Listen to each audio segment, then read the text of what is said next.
Alô você, o nosso vídeo já vai começar.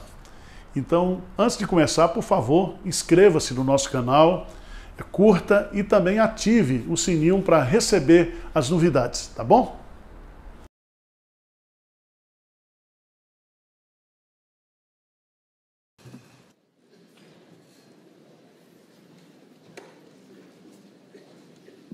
Boa tarde, meus irmãos. Cumprimento a todos com a paz do Senhor Jesus. Abra a sua Bíblia em Lucas, capítulo 11. Lucas, capítulo 11.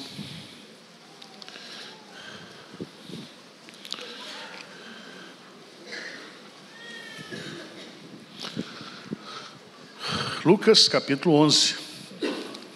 Diz assim: de uma feita estava Jesus orando em certo lugar.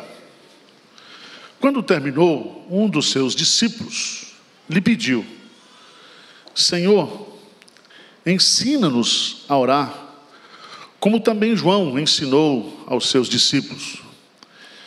Então ele os ensinou: quando orardes, dizei: Pai, santificado seja o teu nome, venha o teu reino, o pão nosso cotidiano dá-nos de dia em dia, perdoa-nos nossos pecados, pois também nos perdoamos a todo o que nos deve, e não nos deixes cair em tentação. Disse-lhes ainda Jesus: qual dentre vós, tendo um amigo, e este for procurá-lo à meia-noite, e lhe disser: amigo, empresta-me 3 pães, pois o meu amigo, chegando de viagem, procurou-me, e eu nada tenho que lhe oferecer. E outro lhe responda lá de dentro, dizendo: não me importunes, a porta já está fechada, e os meus filhos comigo também já estão deitados. Não posso levantar-me para te dar. Digo-vos que, se não se levantar para dar-lhes por ser seu amigo, todavia o fará por causa da importunação, e lhe dará tudo o de que tiver necessidade. Amém. Eu quero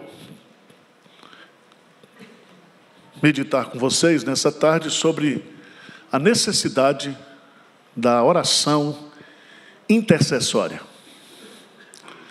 A necessidade da oração intercessória. Eu fui ordenado ao ministério em 1987, janeiro de 1987. Significa que eu estou fazendo 30 e... quantos anos? 37 anos. Já fiz. E eu carrego no meu ministério uma grande frustração. Eu vou abrir meu coração para vocês. E a grande frustração que eu carrego, primeiro, é porque eu não sou um homem de oração. Eu gostaria de ser, eu luto para ser, mas fraquejo nessa área. Consequentemente, eu me frustro também porque eu não consigo mobilizar a igreja para orar.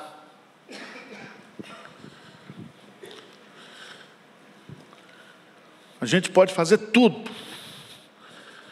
E às vezes eu fico pensando, será que se nós trouxéssemos uma dupla de cantor sertanejo para o culto de oração, a igreja vinha para o culto? Porque quando a gente fala de culto de oração, a única atração do culto é Deus. É Deus. A gente vem para buscá-lo, para adorá-lo, para reconhecer quem Ele é, para agradecer as nossas necessidades. Eu fiz uma pesquisa, né? Apesar de ter até escrito livro sobre oração. É muita cara de pau, mas eu escrevi. E com o pastor Hernandes juntos. Nós temos aquele livro Homens de Oração, Aprendendo a Orar com Quem Ora, e outros aí. e tenho um encanto pelas promessas de Deus. E eu fiz uma pesquisa, uma avaliação, por que os pastores não oram, por que os pastores não conseguem motivar a igreja para orar. Primeiro, porque muitos de nós crescemos num ambiente de igreja que não ora. Eu me lembro quando eu era adolescente, lá na igreja em Vitória da Conquista, nós tínhamos os cultos de domingo, terça-feira tinha culto de oração e quinta-feira culto de doutrina. Geralmente ia para o culto de doutrina quem não precisava de doutrina. E o culto de oração era um fracasso. Pouquíssima gente. Vocês se lembram que na década de 80 houve uma explosão no Brasil, a partir da igreja da Lagoinha diante do trono, onde as igrejas não passaram a orar, mas passaram a fazer culto de louvor, louvorzão. E hoje muitas igrejas, elas se caracterizam muito por causa do louvor do que por causa da oração. Na formação pastoral, nos nossos seminários, não existe a disciplina da oração. Falta experiência na área de oração. De você, na sua carência, na sua necessidade, orar e ver Deus fazer coisas grandiosas. Nós somos influenciados por uma cultura sem oração. Falta motivação para chamar a igreja para orar. Não existe, não espere por uma grande multidão, quando Deus ele é a única atração da reunião. Eu fiz uma pesquisa e lá nos Estados Unidos, porque eles pesquisam muito, a média de oração de um pastor, média diária, 7 minutos. Mas acima de tudo, o diabo ele sabe tanto da importância da oração para a minha vida, para a sua vida, para a vida da igreja, que ele trabalha contra a oração. Ele desvaloriza aos nossos olhos a importância da oração. Ele zomba de nós quando a gente faz planejamentos estratégicos, faz eventos, faz congressos, sem oração. Porque sem oração não existe o mover de Deus. A igreja presbiteriana hoje é conhecida pelos pregadores, pelos escritores, pelos professores. Mas faça um levantamento e diga, eu conheço 10 pastores na IPB hoje que são homens de oração. Você não vai encontrar. Talvez sejam secretos.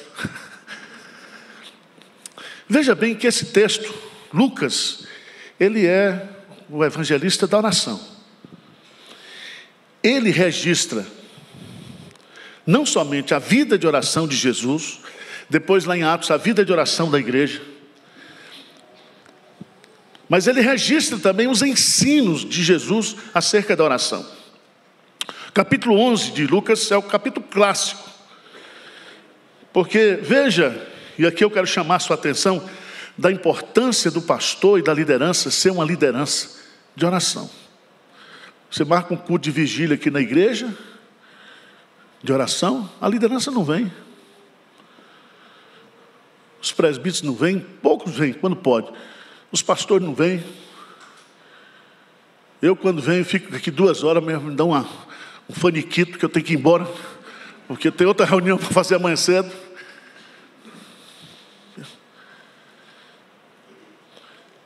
E é tão interessante que a gente não sente nenhuma culpa por causa disso.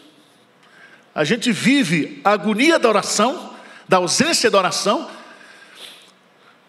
mas a gente não reconhece o pecado da omissão da oração. Porque quem sabe que tem que orar e não ora, está sendo o quê? Omisso. Veja bem que os discípulos, eles viam Jesus orando, porque Jesus levantava alta madrugada. Jesus muitas vezes passava noites e mais noites orando. quando Jesus Cristo levava os discípulos para orar com ele, eles dormiam. Foi assim no Monte da Transfiguração, foi assim no Jardim de Getsêmani. E aqueles discípulos, acho que eles eram presbiterianos, Jesus disse assim: nem uma hora pudestes o quê? Orar comigo, uma hora. Como é que está a sua vida de oração, meu irmão? Como é que está a sua vida de oração? Porque os discípulos, eles sentiram falta no currículo da formação deles, porque Jesus está formando a liderança da igreja, os apóstolos, de oração. E veja que um dos seus discípulos lhe pediu: Senhor, ensina-nos a orar, como também João ensinou aos seus discípulos. Ensina-nos a orar. Eles disseram: ensina-nos a dar uma aula, ensina-nos a pregar, ensina-nos a planejar, ensina-nos a orar. Porque eu imagino que na mente deles, e às vezes passa na minha mente, não sei se na sua, Jesus era verdadeiramente homem, verdadeiramente Deus. Para que ele gastar tempo com oração?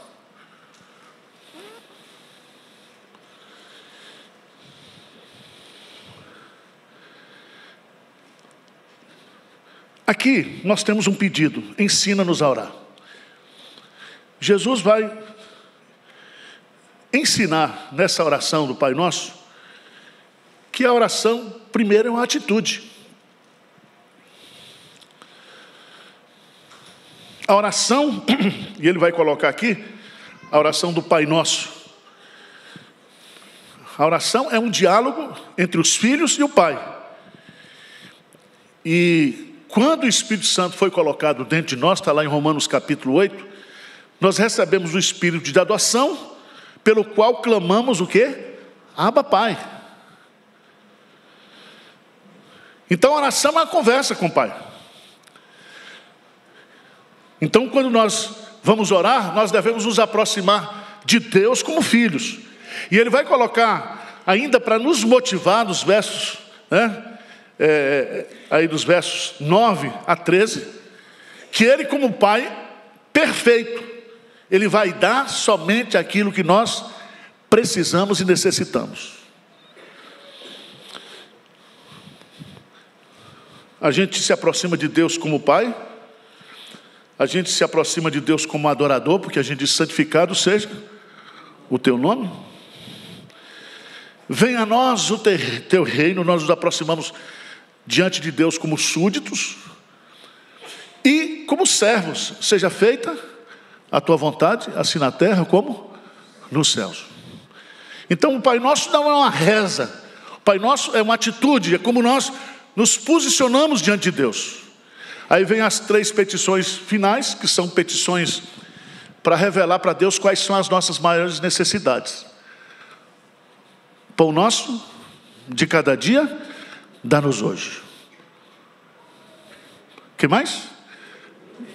Perdoa os nossos pecados. Então nós precisamos de pão, nós precisamos de perdão e nós precisamos de proteção. Não nos deixes cair mas livra-nos do mal. Então essas 3 petições nos levam a nos aproximar de Deus com um atestado de pobreza. Por isso que a oração humilha a gente. Humilha. Mas o que me impressiona no ensino de Jesus sobre oração, que ele vai colocar aqui um tipo de oração que eu chamei aqui a oração de intercessão. E se ele colocou aqui, é porque essa oração ela é de extrema importância para a minha vida e para a sua vida. Preste atenção. Romanos capítulo 8 diz lá que nós não sabemos orar como convém. Que o Espírito Santo foi colocado dentro de nós para expressar para Deus, até com gemidos inexprimíveis, as nossas necessidades. Então nós temos o Espírito Santo, que é um intercessor interno. interno. Mas há também, diante do Pai, diante do trono de Deus, onde todas as decisões são tomadas, o nosso advogado, que é Jesus Cristo. E o ministério de oração que Jesus tem no céu é o ministério de intercessão. Ele intercede por nós. Veja lá, só queria relembrar você, Romanos capítulo 8. O que Jesus está fazendo no céu? Romanos capítulo 8. Veja no versículo 26. Vamos ler juntos? Também o Espírito, semelhantemente, nos assiste em nossa fraqueza, porque não sabemos orar como? Mas o Espírito intercede por nós, sobremaneira, com gemidos inexprimíveis. Aí, por favor, veja Romanos, capítulo 1, versículo 30, Romanos 8, 34. Vamos lá. Romanos 8, 34. O que diz? Quem os condenará? É Cristo Jesus quem morreu, ou antes, quem ressuscitou, o qual está à direita de Deus. Presta atenção, os verbos diz que ele morreu, ele ressuscitou. Os verbos no presente, ele está à direita de Deus e intercede por nós. Esse verbo no presente é um presente contínuo. É uma ação que não tem fim, ele intercede por nós. Você se lembra de Pedro? Que Pedro, tomado pela sua soberba, ele achava que ele era o melhor de todos os discípulos. E Satanás cirandou com ele. E Jesus disse para ele: Pedro, eu intercedi por você, para que a sua fé não desfaleça, Pedro. Então, se eu estou de pé, se você está de pé, lembre-se sempre que o Espírito Santo, ele intercede dentro de nós, por nós, e que o Espírito Santo também, ou que Jesus Cristo, ele está lá diante do Pai, intercedendo por nós. Você crê nisso ou não? Está na Bíblia. Agora, eu queria destacar aqui 5 rápidas lições em Lucas capítulo 11, sobre a oração intercessória. Aliás,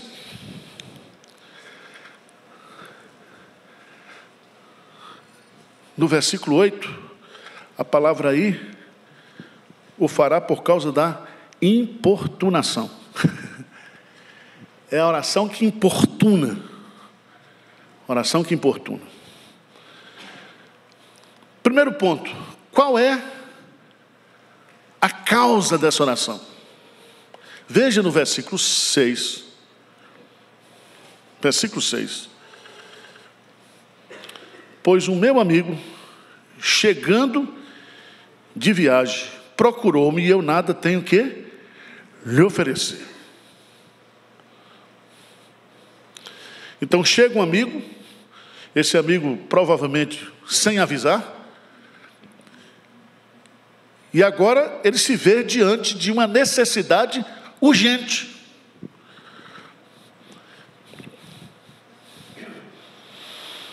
Presta atenção que nós vivemos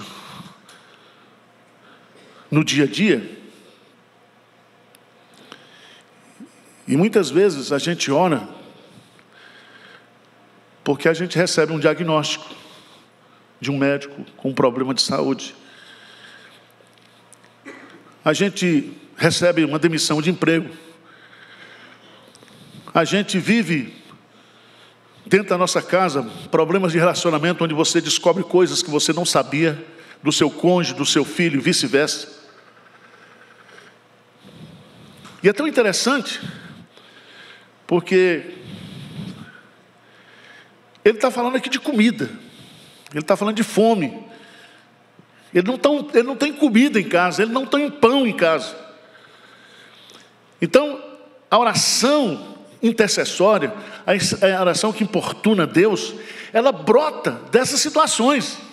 Você se lembra lá de Josafá, quando vários exércitos se reuniram para vir destruir, e ele não tem outra coisa a fazer, senão convocar o povo para orar.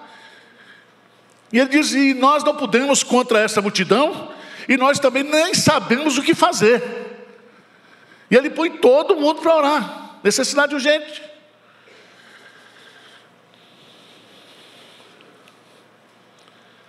Irmãos,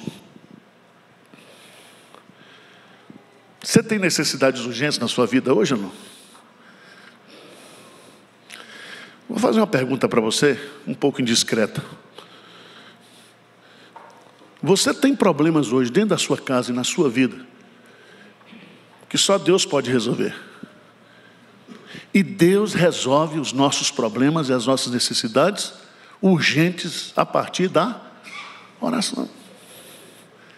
Mas a gente não ora.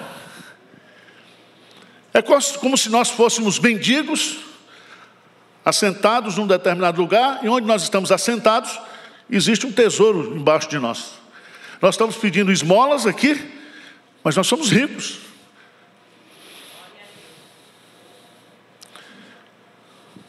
Irmãos, não existe privilégio maior do que o privilégio da oração.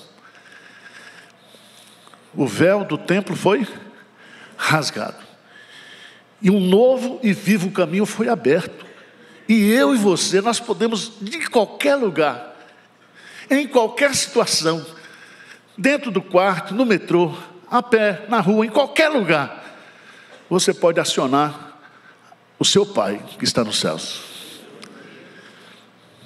Então preste atenção, a oração intercessória, a oração que importuna a Deus, ela brota dessas urgentes necessidades que a gente enfrenta na vida. Segundo lugar,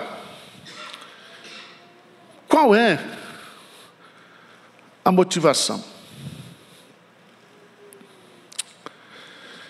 E eu entendo aqui pelo texto, porque ele chama a pessoa de amigo, aquele que vai procurar, como se fosse o próprio Deus, que seria o nosso Pai.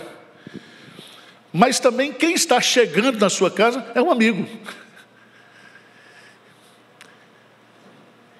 E eu vejo aqui que a motivação que ele tem para buscar no amigo maior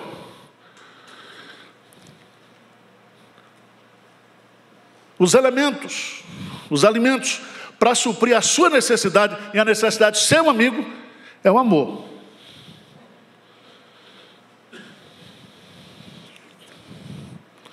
Preste atenção, irmãos. A oração intercessória, ela é a oração mais altruísta que existe. Porque o intercessor, ele é alguém que sacrifica pelo outro. Ele sai, ele não vai dormir. E aqui eu aprendo uma lição, é que o amor gera intercessores. Esse projeto Mães da Aliança, por que as mães oram pelos seus filhos? Por que elas fazem vigília pelos seus filhos? Por que elas jejuam por causa dos seus filhos? Porque existe um amor motivacional. Se eu amo a minha igreja, se eu amo a minha família, se eu amo o meu país, o amor é a grande motivação. Vamos pegar o exemplo de Abraão, quando recebe a notícia que Deus vai destruir Sodoma e Gomorra, mas lá tinha o seu sobrinho, e diz que ele então fica na presença de Deus e faz uma oração intercessora. Se lá tiver 50, se lá tiver 25, até chegar em 10, porque 10 dava para cobrir. Eram 6 só que ele queria que fosse salvo na cidade. Mas ele está ali intercedendo Deus. E diz o texto lá em Gênesis capítulo 19, que quando Deus vai destruir, diz assim: lembrou-se Deus de Abraão. Não lembrou-se Deus de Ló. lembrou-se Deus de Abraão. Nós não merecemos. É por causa dos méritos de Jesus. Tudo quanto pedirmos em seu nome, Ele vai nos dar, para que o Pai seja glorificado no Filho. Quando nós vamos sacar no banco celestial, nós não temos saldo médio lá, não. Nem cheque especial você tem. Nós sacamos do banco celestial por causa dos méritos de Cristo. Ele é que se intercede por nós. E há muita coisa que Ele vai nos dar por amor a Ele, por amor ao nome dEle, por amor à honra dEle. Ele vai nos dar, Ele vai nos atender.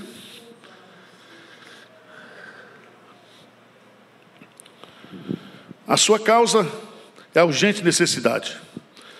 A sua motivação é o amor. É o amor. Quem ama ora pelo outro. Terceiro, a sua importância. Eu acho isso aqui maravilhoso. Ele diz aí, vamos ler de novo o versículo 6, juntos? Pois o meu amigo, chegando de vidagem, procurou-me e eu nada. Repete essa última frase. E eu nada tenho para lhe oferecer. Irmãos,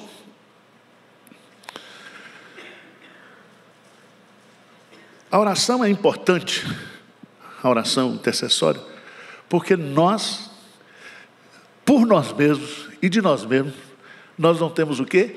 Absolutamente nada para oferecer para o outro. Por isso que a Bíblia fala que nós damos para o outro aquilo que Deus dá para nós. Nós somos apenas canais, veículos. Nós só podemos ser bênção se o Senhor nos abençoar. Foi assim que começou com Abraão. Ser tu uma bênção. Mas ele dizia, eu vou te abençoar. Eu quero que você seja um canal de bênção. As minhas bênçãos chegarão aos outros através de você.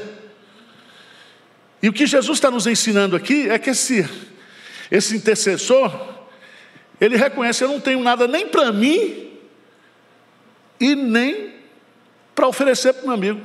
É a minha crise para fazer sermão. Porque você chega aqui todo domingo com essa cara linda de você, dizendo, eu vou lá na igreja para receber uma palavra. E eu fico dizendo, poxa, amanhã vai ter tantas pessoas sentadas com seus dramas, com as suas crises, com as suas necessidades. E eu digo para Deus, Senhor, o que eu vou oferecer? Eu não tenho nada para oferecer. Eu preciso para mim, eu preciso pão para mim e preciso pão para o outro. Vocês estão entendendo o que eu estou dizendo? Não adianta eu chegar aqui e fazer um sermão bonito, fazer uma exegese de um texto, você sair daqui admirados da competência, da sabedoria do pastor, mas com o coração vazio, com a barriga vazia. Você vem aqui para comer, você vem aqui para ser alimentado. Por isso tem que orar pelo pastor. Dá pão para o pastor Arival para ele chegar empanzinado domingo aqui.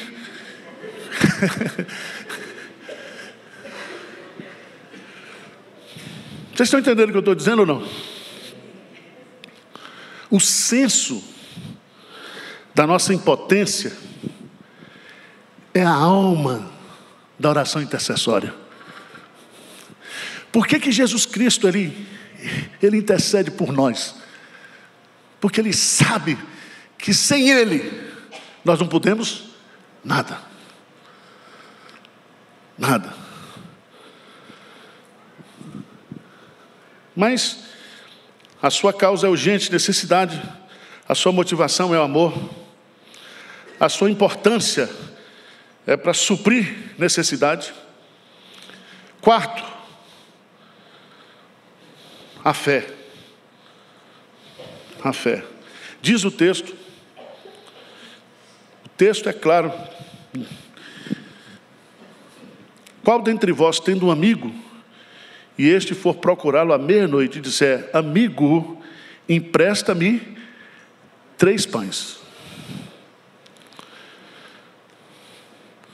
Então, um amigo vai na casa do outro amigo, porque ele sabe que aquele amigo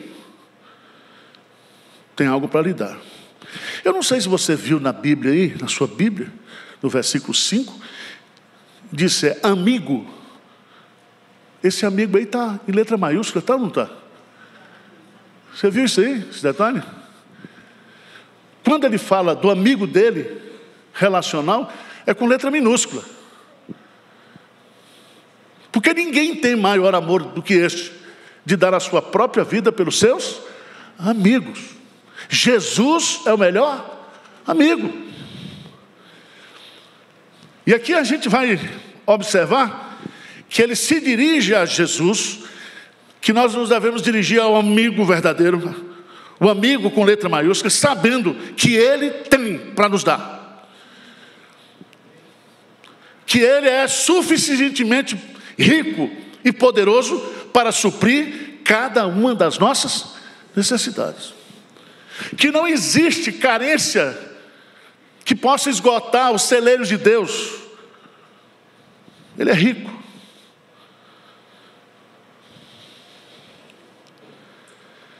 Fé.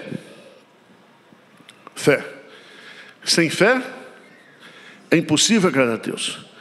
E todo aquele que aproxima-se dele pela fé tem que saber que ele é galardoador dos que o buscam. Jesus chega a dizer da onipotência da fé. Ele diz ali: tudo pode aquele que crê. Aquele que crê. Mas por fim, versículo 8. Vamos ler juntos, bem forte. O que é que diz? Digo-vos, se não se levantar para dar-lhes, por ser seu amigo, todavia o fará por causa da importunação, e lhe dará tudo o de que tiver necessidade. Irmãos, o segredo da oração intercessória é que ela importuna. A palavra importunar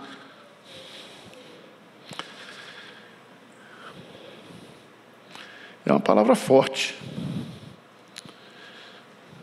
porque ele diz: olha, já é altas horas, né? Meus filhos já estão deitados, e eles colocavam os filhos na frente, o casal ficava atrás. Quem gosta de ser importunado?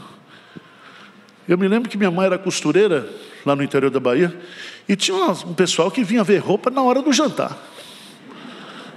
Eu ficava. E lá na minha casa vinha o pessoal do sertão: vai parir, ia lá para casa. Está doente, vai lá para casa. Às vezes eu estava dormindo, éramos 3 irmãos, 4 irmãos. Levanta da cama, vai dormir no sofá que fulano chegou. Pensa numa raiva.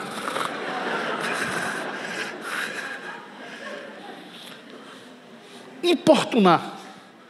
Sabe aquele negócio de chegar na hora errada, com um pedido que não tem muito. É isso que Jesus está dizendo. Ele não tem problema. Ele quer ser importunado. Ele quer. Porque sabe uma coisa? A gente às vezes acha que o nosso problema é pequeno demais. Deus tem tanto assunto, tem tanta gente. Já imaginou a quantidade de oração que sobe por dia para o trono de Deus? Então tem o pessoal da Ucrânia, o pessoal da igreja perseguida. Tem assunto mais sério do que o meu aqui, que a gente acha que... Então não vou importunar Deus por causa disso. Eu me lembro que eu fiquei uma vez no seminário, período de férias, e fechou tudo, eu não tinha dinheiro. E lá no seminário tinha pé de manga. Eu arranquei um cesto de manga. Aí era café da manga, manhã café manga, almoço manga, jantar manga. E eu dizia assim: eu não vou importunar o quê? As pessoas, eu não vou importunar. Depois eu lendo, eu falei, rapaz, era para importunar. Às vezes a gente não quer importunar por causa da nossa soberba. Porque a oração, irmãos, é uma declaração de incompetência. É uma declaração de impotência. Quando você ora, você está dizendo para Deus, eu não tenho, eu não posso. Resolva para mim.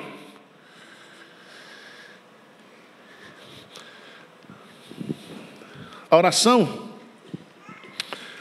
ela abre o caminho para Deus fazer a sua obra em nós e através de nós. Veja que promessa maravilhosa. Então você vai tomar posse. Versículo 8, a última parte. Todavia, vamos ler juntos? Todavia o fará por causa da importunação e lhe dará tudo o de que tiver. Então presta atenção, não é tudo que você deseja, é tudo que você necessita. Então, Senhor Deus me deu uma Ferrari. Deus disse, você merece um Fiat 147. É o que você precisa, você não precisa de Ferrari. Todo aquele que pede, recebe. É assim? É. Mas recebe, muitas vezes, não o que ele pede, porque ele está pedindo algo mal, para gastar nos seus próprios desejos. Mas o texto está dizendo, se nós importunarmos Deus por causa das nossas necessidades, todas as nossas necessidades serão supridas. Lucas 18, e eu estou encerrando, vamos ficar de pé. Lucas 18, Jesus conta uma parábola, e a interpretação da parábola está no primeiro versículo. Vamos ler juntos? Lucas 18, 1, o que diz? Disse-lhes Jesus uma parábola sobre o dever de orar sempre e nunca. Aí ele vai contar dessa viúva que tem uma causa e que o juiz não atende a causa, mas ela importuna tanto o juiz que ele diz, por causa da importunação eu vou julgar a causa dessa mulher. Mas eu e você, quando nós nos comparecemos perante o juiz, que é Deus, e ele é juiz de fato até, nós nos comparecemos diante dele como filhos, e nós não somos uma viúva desamparada. Ele exagera nesse palavra para mostrar que nós, quando chegamos à presença dele, nós temos o advogado que é Jesus, nós temos o intercessor que é o Espírito Santo, e nós oramos a ele na condição de filhos. E ele disse, se vós que sois maus, sabeis dar boas coisas aos vossos filhos, quanto mais o vosso Pai Celeste.